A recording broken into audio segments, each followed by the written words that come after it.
26th of July. I've come down the allotment, going to dig up some more potatoes, the Jazzies and possibly the Charlottes. And I'll probably get the Maris pears next week.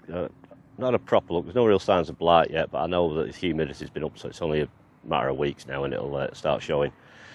So I've got a lot of stuff to put in, brassicas mainly. Got some dwarf French beans, if I can find somewhere for them. And then it's just basically trying to get the beds refilled back up. And so it's not looking so empty, you know, because some of the beds are empty again. So we'll have a quick look round and then we'll go from there. Right, so I've got to go in the blueberry cage again later on and pick another lot. I picked some more last week, so I've had a load. There has been a bird in there. I found a little hole down the side of these planks, and you know, it was just a thrush, so I managed to get it out. And cause I had to watch it for a while because I thought, where's it getting in and out from? So I sorted that. So I've got lots of berries to pick up in there, and it dropped off, but I don't mind. I've had a right good pick off them so far. So there's that job to do, which is kind of time consuming. I'm hoping this wind doesn't get up too much because it'll rattle them all off. So made a net for that when I came down last week. It's one of the other nets off the other beds. Put it on there. It's not brilliant, you know. I didn't have a screwdriver with me, so things aren't sort of perfect, but it'll do. It covers it. Onions, some have toppled, but I really need them to hurry up now. I might give them another week and then I might topple them myself because I need them out. So the peas, same as I usually do, just in the gutters. 20-foot row. Say there were a few that have been pulled out, so I don't know if something's messing about with them, whether it's pigeons, you know, or rodents or something. I don't know. Need to sort of just keep an eye on them. Once they get older, should be all right. Obviously, these two beds are empty, covered up. Not be long and you'll get some weeds starting to grow, so I'll probably have a little pick before I plant these up today. Garlic is pretty much done now, really. It's covered in rust. Just waiting for it to sort of topple. So it's any time now. Sweet corn's got its tassels. I'm not expecting a great crop of corn this year, to be honest. It's like the timing's been wrong between the tassel and the pollen. But we'll see. I'll go down this end. So I came on before, I've just had a bit of a spray of weed killer. A real weak mix on the pass, just before I plant stuff up really. Put some beetroot in there. That's the Rigoletto. I might start taking some of these actually, because you know there's a nice little heart there, and because they stand really good these, so I might actually, you know, doing one of the main beds next year. Red onions, same again, not toppling. You know, I've got to watch it because you know the signs of like mildew or some sort of white rot going on. You know, because I pulled 2 white onions up that have gone a bit soft on the bulb.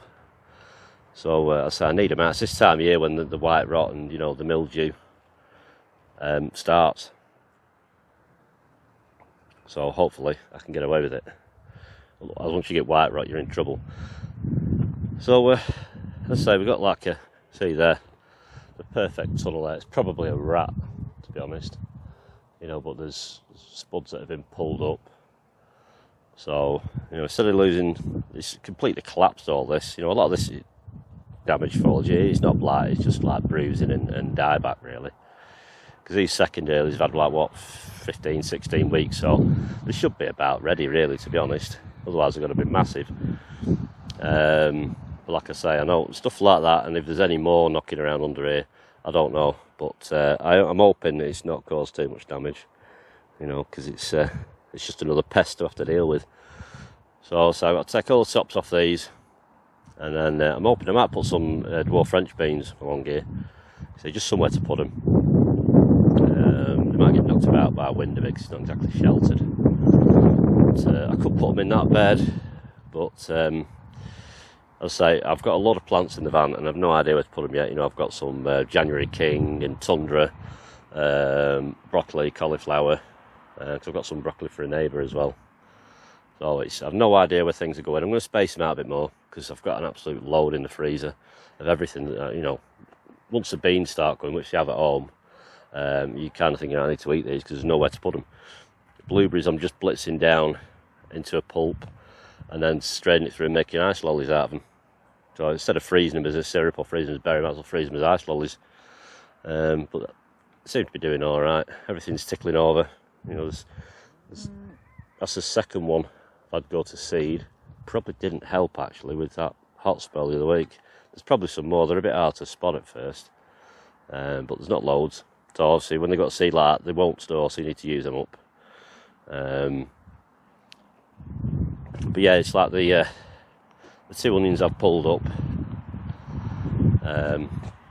They're here. There's hardly any roots on them, you know, and they're quite soft. So I'm not going to compost them. You know, I think it's more of a mildew thing than a white rock, because I don't get all the black speckly things and all that lot, you know, on the actual basil plate. But you never know. I've seen it on a few other plots on here, to be honest, so I'm not sure what it is. But as long as I can get most of the onions, I don't mind. So I think in total now I've pulled 5 out of that bed, and there was 144 put in it. A bit closer together than normal, in a row, but I did the rows a little bit further apart, just for some smaller onions. But to be honest, it's not seemed to have affected them. They're still big. You know what I mean? Some of them are like near 5 inch. So, but the majority are probably 3 to 4 inch. You know, because I kind of wanted them all. You know, these sort of size. You know, that's like probably 2.5 and 3 inch. Necks are still quite thick. I don't know. That's the problem. But it's supposed to be once half of them have toppled, you can safely like topple the other half yourself. So I'll get on with the jobs. We'll have a look at the spuds later on. I've brought my scales with me, so I'll probably weigh them. Let's say how much I get done, I don't know. So I'll just be videoing bits of it, you know, because I'm hoping I've got today and possibly tomorrow. Preferably just get it all done today. So I'm just going to fly it all in, and we'll have a look at it.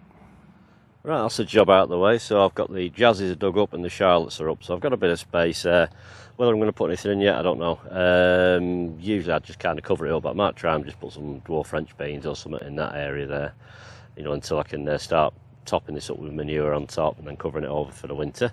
The Jazzies weren't as good as I thought they'd be, to be honest. Usually they do all right. They were kind of big in near the ends of the rows, and there was quite a few small ones on them. But I don't mind them small, because you don't bother peeling them. Charlottes were all right, so we'll have a look at them. I've weighed everything. A bit of wastage. Chopped a load up and slung them in the compost heap. So it's like a big pile of chopped potato and whatnot in there. So that's the Charlottes and that's the Jazzies, and they were all the ones that were laying on top of the soil that haven't got teeth marking. So I'll probably peel the green out of them. If I can eat any of them, I will do. Make chipmunky with them or something like that when I get home. Weight wise, totals, so that's including the wastage as well. Got 48.5 pound of the Jazzies and 62 pound of Charlottes. So obviously they're a second early, but the Jazzies are kind of, you know, borderline in between a first and second really. But overall, you know, decent £100 spuds, you know, from 2 rows. You can't really grumble at that. And obviously the Duke of Yorks, which is about 41 or something like that. So far I'm halfway through the bed and I've got 140 odd pound. So so far so good. So if I get some more, you know, decent crop out of them, I've held the soil up at the side of the Maris pears, because I'll probably leave them until next week, get a few dry days and that, and obviously then there's all the Orlas, which I'll just hang on to them until blight sort of takes hold of them, then I'll have to sort of get them out. Don't want to leave them in because they end up getting attacked by slugs, because it's that season now where the little slugs start getting in, making holes and stuff, and it's just, you end up, I lost a lot the other year just through leaving them in the ground for the so-called few weeks. You're better off sort of like cutting the tops off and get them up, wash them off. I mean, I've washed them off just to wash any debris off, so it kind of keeps them clean, and you know, if there's any, I can see if there's any soft spots on cabbage whites knocking around. So I'm going to get on with planting some stuff. Probably take some onions home with me today, because I'm not going to bother buying anymore, so I might as well just pull a few up just to use till the rest of them topple. I brought some brassicas over. I'll probably just video some bits of it, but it's kind of rerun of what I did before earlier in the season. Going to give them a bit more spacing, so instead of like 24 or 30 to a bed, I might just put 18 to a bed, and we'll go with that. So we'll crack on. Right, I've done now, so I've had 2 decent days here, really, just taking my time and that. So got an absolute load of blueberries. That's been the most time consuming picking them. There's probably, I don't know, 7 or 8 pound of blueberries there. Courgette. I've picked one of the Rigoletto cabbages. It's not dead firm, but it's firm enough to start using them. That's all the broccoli planted up. It's Equeals. No, it's not. It's Iron Man, sorry. And I've got these. That row at the end there is Killersol. It's a cabbage. Obviously, potatoes are all out. The Duke of York, the Jazzy and Charlottes. I've got a mix of dwarf French beans. I've got some called Prince, which I think is just a dwarf bean. Then I've got called Daniel, which I think are a bit like a haricot bean, to be honest. And I've got Ferrari, and then some called, I think it's Velar, which are supposed to be a purple bean, which will make it a bit easier for picking. Sometimes you can't see them when they're green. Have a look at what else has been done. That's all cauliflower. Apart from at the end there, I've got another 6 of the Killersol cabbage. So I think there's, 18 cauliflower in there. That's called Sapporo, I think it's called. Sapporo or Sapporo. I've got 9 January King, 6 Tundra cabbage, and then I've got Durham Early Spring Greens. Plant them close, just so they don't heart up really, just to get them as a green. And then I thought I'll shove the spring onions down here. It's a bit risky because my garlic's just there and that's covered in rust, so they might end up with rust. Probably will do. I pulled some onions. I've taken all that stuff over to the van. Pull some red and some white. I'll probably give them until next week and I'll start toppling them myself.